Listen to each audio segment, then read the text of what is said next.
I've been on this bench for over 40 years.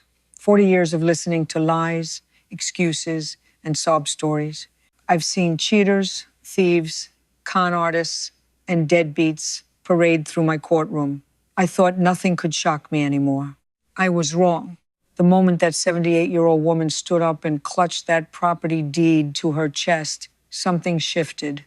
The entire courtroom went dead silent. Not the usual quiet, but something heavier. Something that made even my bailiff straighten up. Her name was Margaret Chen. Small woman, maybe 5'2" in her worn floral dress. Her hands were shaking so badly the papers rattled like dry leaves in a storm. This wasn't courtroom jitters. This was trauma. I looked down at the case file. Asterisk, Chen v. Chen asterisk, mother versus son. My jaw tightened.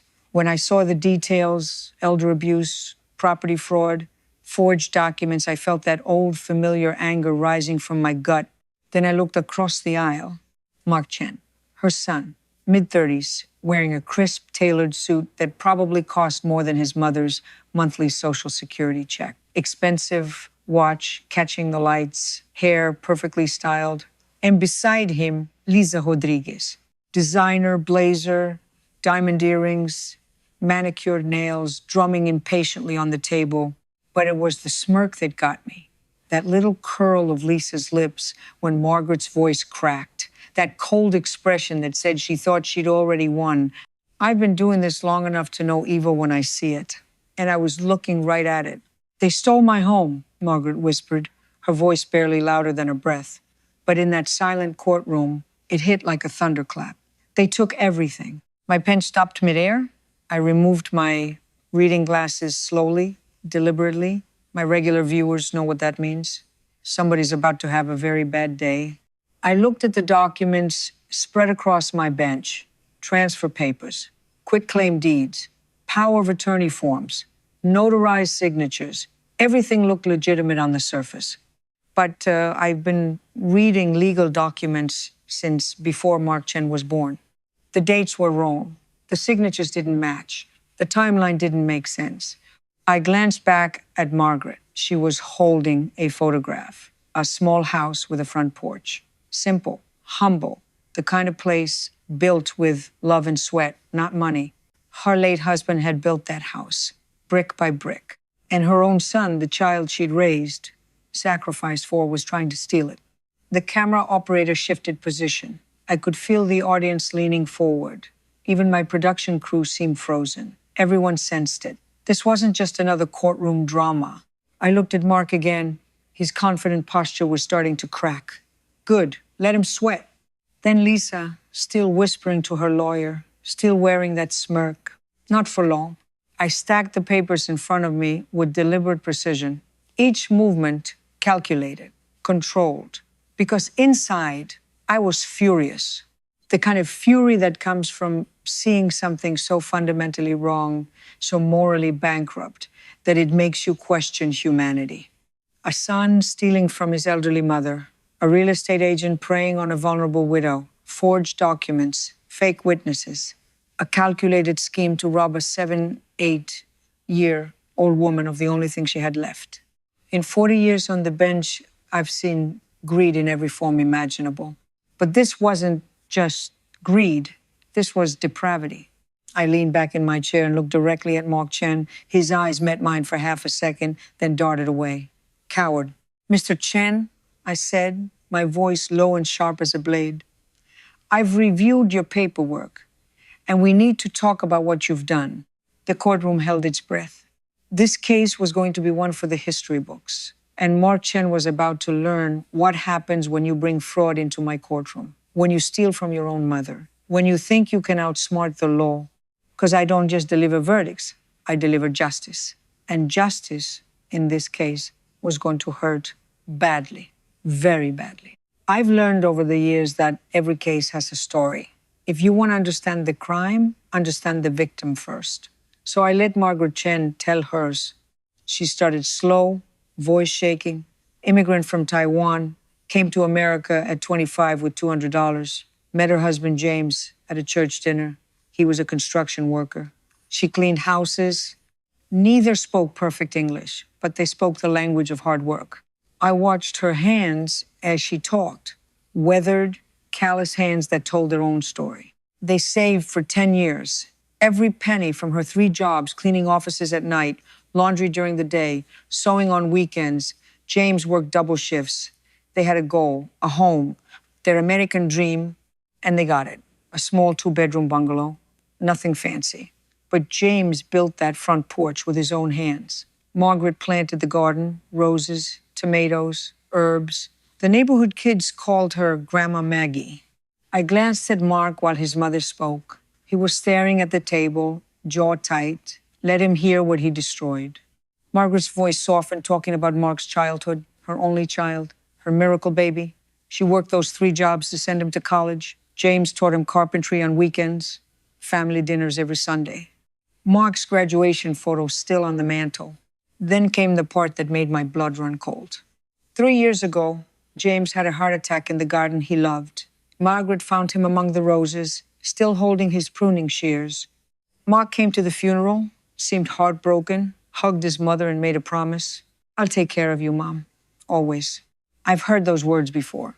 They're either the most sacred promise or the most dangerous lie. In Mark's case, the latter. That's when Lisa Rodriguez entered the picture.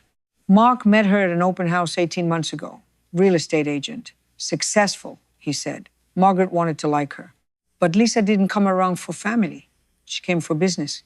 I looked at the timeline. The visits increased. Mark started talking about protecting assets and estate planning. Brought documents to family dinners. Casual. Quick. Just sign here, Mom. Margaret trusted him. Why wouldn't she? He was her son. She didn't understand the legal jargon, power of attorney, quitclaim deeds, transfer of title, but Mark's assurances meant everything. It's just a formality, Mom. I felt my jaw tighten. I've seen this pattern 1,000 times. The slow manipulation, the exploitation of trust. Then came the hospital incident. 8 months ago, Margaret was admitted with pneumonia. Mark had medical power of attorney, legitimate for health decisions. But he used that access for something else. While his mother lay in a hospital bed, disoriented from medication, struggling to breathe, he brought more papers. He transferred the house title while she was sedated. Let me say that again. While his own mother fought pneumonia, Mark Chen stole her home. Margaret didn't find out until months later. Strange letters from the county, property tax bills going elsewhere. She called Mark. He didn't answer for 3 days. When he finally called back, his words were cold, clinical. The house isn't yours anymore. You need to leave. Margaret collapsed. Her neighbor found her, called an ambulance, and in that hospital room, she finally understood her son had robbed her, not just of property, of dignity, of security, of the last connection to the husband she mourned every day. I looked at Mark Chen. No emotion, no remorse, just irritation. This was taking so long. And beside him, Lisa Rodriguez, the catalyst, the woman who saw a grieving widow and saw dollar signs. Margaret's voice broke as she finished. I just want to go home. 4 words that shattered my composure. This wasn't just a case. This was a reckoning. And as I looked at those 2, Mark with his expensive suit, Lisa with her designer accessories, I knew exactly what I had to do. They thought they'd won. They thought this old woman would be too scared to fight back. They were wrong. I've been reading legal documents since before Mark Chen was born. I know fraud when I see it. The moment Margaret finished testifying, I pulled those documents closer. Transfer papers, notarized signatures, power of attorney forms. Everything looked pristine, too pristine. But the devil's in the details. First, the signatures. I held up 3 documents side by side, Margaret's signature on each one, except they weren't the same. Mrs. Chen, look at these. She squinted through her glasses. Her hand went to her mouth. The original deed signature was steady, clear, but the transfer documents, shaky, uneven, wrong pressure entirely. Is this your signature? It looks like mine, but you don't remember signing it? She shook her head, tears streaming.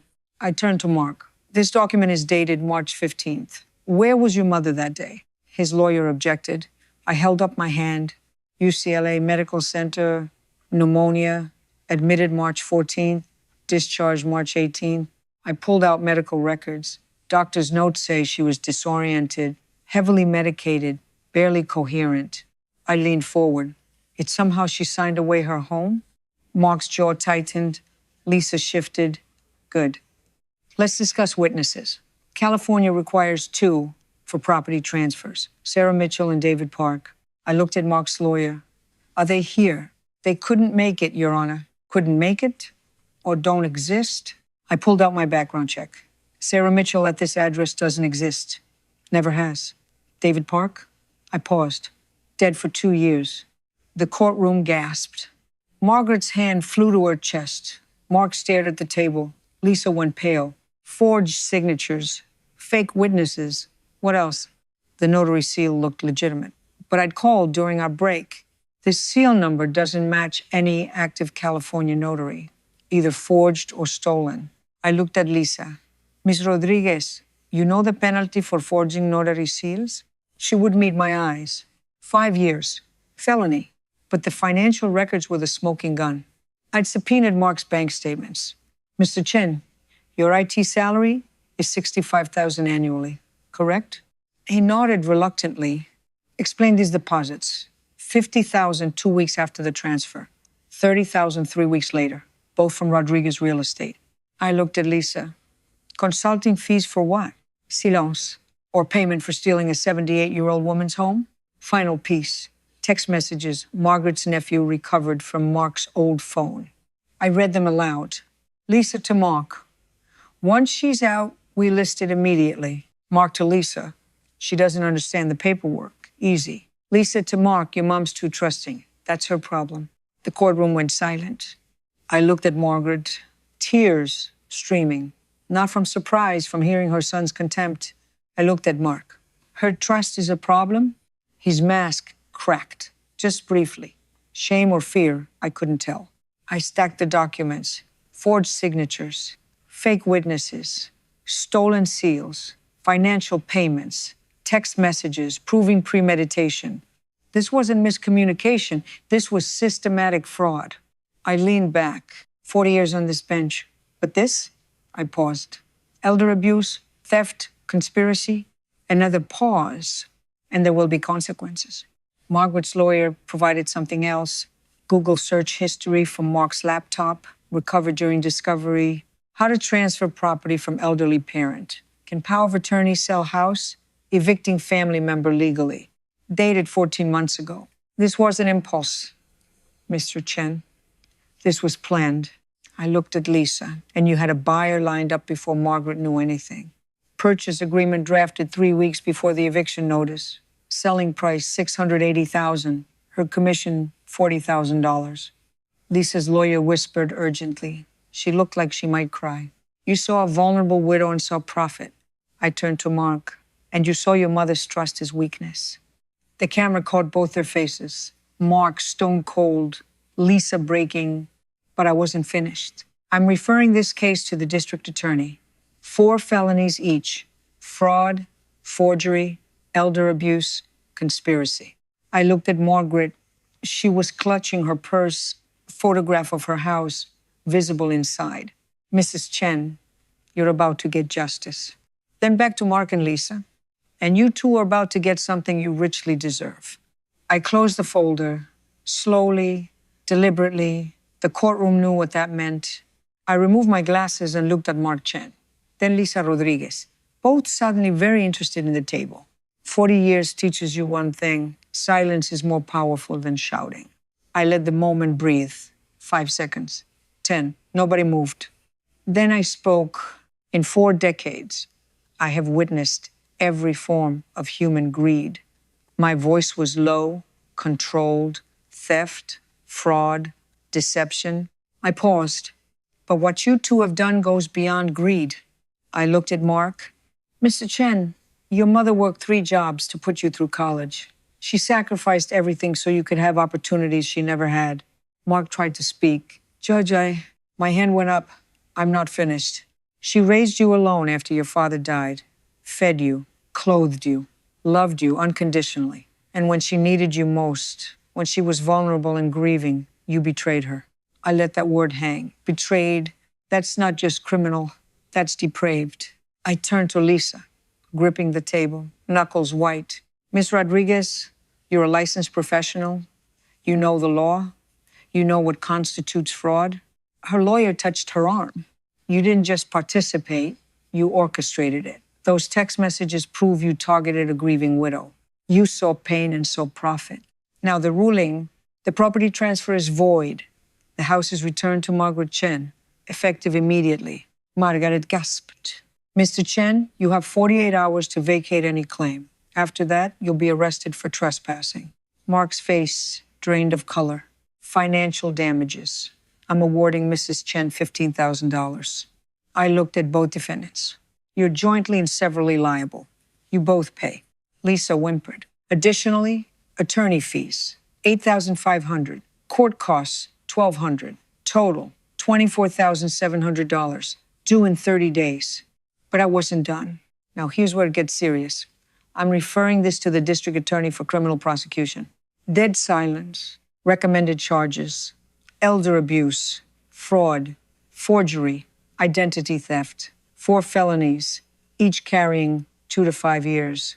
Mark's lawyer whispered urgently. Mark looked sick. Miss Rodriguez, I'm forwarding this to the California Real Estate Bureau. Your license is suspended immediately. Lisa's voice cracked. Judge, please, should have thought about that before you preyed on a widow. I turned to Margaret, my voice softened. Mrs. Chen, I cannot give back the year of anxiety. I cannot erase the betrayal. But I can ensure you return home with dignity intact. Quiet, grateful tears. Then I asked the question that would break the internet. Mr. Chen, I have one question. Long pause. Would your father be proud of you today? Mark's face crumbled. He started crying. Not remorse, just being caught. I saw through it immediately. Those tears are for yourself, not your mother. Real remorse would have stopped you months ago. I stood. The courtroom stood with me. This court finds in favor of the plaintiff on all counts. I raised my gavel. We're adjourned. The gavel struck. Sharp, final, absolute. But I didn't leave immediately. I did something I almost never do in my courtroom. I stepped down from my bench and walked to Margaret Chen. The cameras caught everything, every step, every emotion. I took her trembling hand. Her skin was paper thin, warm, real. This wasn't just a plaintiff. This was a mother betrayed by her own son. You're going home, I whispered, quiet enough that only she could hear. She collapsed, sobbing, relief, gratitude, vindication, all of it pouring out at once. The courtroom erupted in spontaneous applause. My bailiff didn't stop them. Even he was moved. This was bigger than protocol. Behind me, Lisa was hysterical, mascara running. Mark sat frozen, staring at nothing. Their lawyer gathered papers frantically. Security approached. Time to go. Lisa turned on Mark. This is your fault. You said it was foolproof. He shot back. Their partnership shattered. Margaret left through the front entrance, dignity restored. Mark and Lisa were escorted out, side doors, heads down. I returned to my bench. Saturday, looked at the camera. Justice served. I've been doing this show for 28 years. I've seen cases go viral before, but nothing prepared me for what happened after that gavel struck. Within an hour, my producer was in my chambers. Judge, you need to see this. 500,000 views already. By morning, 3 million. By week's end, 20 million people had watched Margaret Chen's story. The moment I asked Mark if his father would be proud, that 10-second clip became the most shared moment in the show's history. This was different. This was justice people could feel. My assistant showed me the social media response. Number justice for Margaret. Number elder abuse awareness. Number Judge Judy hero. Even number heartless son trended for 3 days. But it wasn't just numbers. It was the comments. I'm calling my mom right now. Been 2 years. This woke me up. My son tried this with my VA benefits. Seeing this gives me hope. I'm a realtor. What Lisa did makes me sick. Thousands of stories. Thousands of people seeing themselves in Margaret. News outlets picked it up within hours. CNN, Fox, MSNBC, Good Morning America wanted Margaret for an interview. She declined. Smart woman. The New York Times ran an op-ed, "The Judge Judy Effect, Can TV Justice Inspire Real Change?" It could, and it did. What satisfied me most wasn't the viral fame, it was the consequences. Real, tangible, life-altering consequences. The district attorney filed charges within 72 hours. Public pressure accelerated everything. 4 felony counts for Mark, 4 for Lisa. Exactly as I'd recommended. Mark's employer, some tech company in Silicon Valley, placed him on administrative leave.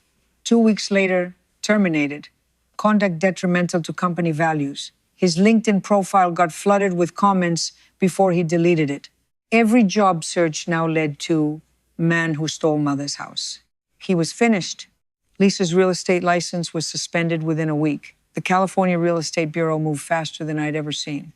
Her firm issued a statement, "Ms. Rodriguez no longer represents our company." 5 pending deals worth over $3 million all collapsed. Her commission potential, $96,000, evaporated. But the professional destruction was just the beginning. Lisa tried to cut a deal. The DA offered her a plea, testify against Mark, reduce the charges. She refused. Pride, probably. Or maybe she thought she could win. She couldn't. Mark and Lisa's relationship imploded spectacularly. She blamed him, he blamed her. Their lawyers had to schedule separate hearings because they couldn't be in the same room without shouting. The irony wasn't lost on me. They teamed up to destroy Margaret's life. Now they were destroying each other. Meanwhile, something beautiful was happening for Margaret. Her neighborhood rallied. Neighbors who had watched her struggle for months showed up with casseroles, garden tools, offers to repaint. Her church held a prayer service. Local veterans organizations raised $12,000 for her legal fees. She donated it all to an elder abuse prevention nonprofit. That's who she was. Even after everything, still thinking of others. I kept tabs on the case. My staff sent me updates without asking. Margaret moved back 3 weeks after the verdict. Neighbors helped clean. Mark had left it in shambles, petty revenge, broken dishes, missing fixtures, childish. But they fixed everything, repaired what was broken, replaced what was stolen. Her roses, wilted during her absence, started blooming again. Local news did a follow-up. The footage showed Margaret in her garden, smiling for the first time in a year. Not victory, something quieter, peace. The reporter asked how she felt. "I didn't win money," she said softly. "I won my peace. When my producer showed me that clip, I had to turn away." Even tough judges have limits. Because that's what justice looks like when it works properly. Not revenge, not punishment for its own sake. Restoration. A woman returned to her home with dignity, a community reminded of what truly matters. A nation forced to confront how we treat our elderly. Mark Chen would go to prison. Lisa Rodriguez would lose her career forever. But Margaret Chen got her roses back, and her peace, and her beloved home. And sometimes that's enough. 6 months later, I'm still getting letters about Margaret Chen. Hundreds. Handwritten notes from grandmothers. Emails from adult children who immediately called their parents. Stories from lawyers taking on elder abuse cases pro bono. One letter stood out. An Ohio woman had been suspicious of her brother's behavior around their father. After watching Margaret's story, she filed a police report. Investigation found $150,000 stolen over 3 years. Father got his money back, brother imprisoned. "I thought I was paranoid," she wrote. Margaret showed me I wasn't. This case was bigger than one verdict, a catalyst. 1 in 10 Americans over 60 experiences abuse. Financial exploitation is fastest growing.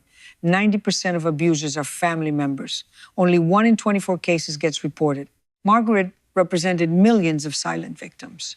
Within a year, 12 states strengthened elder abuse laws. California introduced Margaret's Law safeguards for property transfers involving seniors over 75, bipartisan support. The National Center on Elder Abuse saw 400% increase in donations. Hotline calls up 250%. I spoke at a legislative hearing, me, a TV judge, speaking to senators. Justice isn't about punishment. It's about restoration. My staff kept me updated. Mark Chen went to trial, refused every plea deal, thought he could convince a jury his mother was confused. 90 minutes of deliberation, guilty on all counts, 4 years. Lisa Rodriguez took a plea finally, 18 months. Real estate license permanently revoked. Moved to Arizona, working as an administrative assistant for $12 an hour. They lost everything: career, reputation, freedom. Good. Margaret was thriving, teaching dumpling making classes at the senior center, twice monthly, always packed. The photos showed her laughing, flour on weathered hands, surrounded by elderly women learning her family recipes. Her garden became neighborhood famous. People walked blocks to see the roses. She planted new ones, naming each after helpers. Linda Rose for her neighbor, David Rose for her lawyer, and Judy Rose, deep red, resilient. I had to excuse myself when my assistant showed me. Her church asked her to speak. One condition: all donations go to elder abuse prevention. They raised $40,000. Pain turned to purpose. Most moving. A veterans organization made her honorary member, presented a flag that had flown over the state capitol. Citation for courage in the face of betrayal and dignity in the pursuit of justice. She cried. I watched the video. I cried too. 1 year after the verdict, local news interviewed Margaret at home. Same house, same furniture, same photograph of James on the mantle. Reporter asked if she'd forgiven Mark. Long pause. I forgive him for me, not for him, she said quietly. Holding anger is like drinking poison and expecting the other person to die. Wise woman. Any regrets about taking him to court? Margaret looked at the camera. I regret that I had to, but I don't regret seeking justice. Maybe some good came from my pain. Some good? Margaret, thousands of families reconnected because of you. Hundreds of victims found courage. Dozens of laws changed. Your pain became a mirror, forcing America to confront how we treat our elders. Not some good, extraordinary. I rarely make public statements about individual cases, but for Margaret, I made an exception. Margaret Chen's courage reminds us that justice requires bravery. I hope her story empowers others suffering in silence. The law exists to protect the vulnerable, but only if we use it. 2 million shares. People needed to hear it, needed to know that standing up matters, that the system, imperfect as it is, can work when we use it. Margaret taught us that. This case changed how I see my work. Every verdict creates ripples. Every ruling affects everyone watching. 28 years on television, and Margaret Chen reminded me why I do this. Not for ratings, not for fame, for justice, real justice. The kind that returns a woman to her home, the kind that makes roses bloom again. Margaret got her house back, her peace, her dignity. That's what justice looks like when it works. If Margaret's incredibly moving story touched you deeply today, hit subscribe right now. Next week, we faces a ruthless landlord who threatened single mom for late rent, and her powerful verdict will shake you. Drop Justice Matters in the comments if you believe compassion wins. Share this with someone who needs to hear it. This is a fictionalized dramatization created for entertainment and educational purposes only. While inspired by real patterns of elder abuse and legal principles, all characters, events, and case details are entirely fictional. Any resemblance to actual persons or events is coincidental.